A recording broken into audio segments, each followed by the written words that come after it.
தினம்தோறும் விளக்கேற்ற நல்ல எண்ணெய் இதயம் நல்லெண்ணெய். மகளிர் உரிமை தொகை பெற விண்ணப்பிக்க முடியாதவர்களுக்கு தமிழக அரசு இறுதி வாய்ப்பை வழங்கியுள்ளது. மகளிர் உரிமை தொகை குறித்து தமிழக அரசுக்கு மாநில திட்டக்குழு அளித்துள்ள அறிக்கையில், மகளிர் உரிமை தொகை திட்டம் தொடர்பாக கிராமம் மற்றும் நகரங்களில் உள்ள 10,311 குடும்பங்களில் ஆய்வு நடத்தப்பட்டது. இத்திட்டத்தின் செயல்பாடு மிகவும் பின்தங்கிய பிரிவினரை சென்றடைந்துள்ள நிலையில், இந்த தொகையை பயனாளிகள் பெரும்பாலும் மருத்துவ செலவுகளுக்கும் குழந்தைகளின் கல்விக்காகவும் பயன்படுத்துகின்றனர். மகளிர் உரிமை தொகையின் குறிப்பிட்ட பகுதியை தரமான உணவுப் பொருட்களை வாங்குவதற்கு செலவிடப்படுவதும் கண்டறியப்பட்டுள்ளது. இதனால் குடும்பங்களின் உணவு பாதுகாப்பிலும் ஊட்டச்சத்திலும் குறிப்பிடத்தக்க முன்னேற்றம் ஏற்பட்டுள்ளது என்று கூறப்பட்டுள்ளது.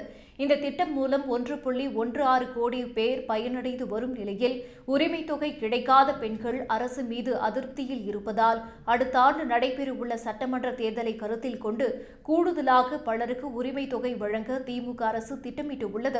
இதற்காக உங்களுடன் ஸ்டாலின் முகாம் மூலம் 25 லட்சத்திற்கும் அதிகமான விண்ணப்பங்கள் பெறப்பட்டதை அடுத்து அவற்றை பரிசீலிக்கும் பணிகள் நடந்து வருகின்றன.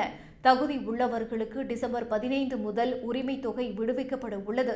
இதுவரை இத்திட்டத்திற்கு விண்ணப்பம் அளிக்காத மகளிர் விண்ணப்பிக்க இறுதி வாய்ப்பாக மாவட்ட ஆட்சியர் அலுவலகங்களில் நடக்கும் குறைதீர் கூட்டங்களில் விண்ணப்பங்களை வழங்கலாம் என அறிவுறுத்தப்பட்டுள்ளது.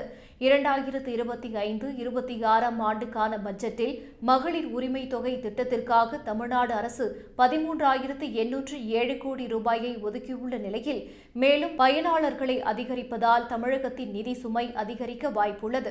குறிப்பாக அடுத்த ஆண்டு மார்ச் மாதம் 31ஆம் தேதி நிலவரப்படி தமிழகத்தின் கடன் அளவு 9,29,959 கோடியே 30 லட்சமாக இருக்கும் என்று மதிப்பிடப்பட்டுள்ள நிலையில், இத்திட்டத்திற்கு தமிழக அரசு எவ்வாறு நிதியை ஒதுக்கப் போகிறது என்ற கேள்வி எழுந்துள்ளது.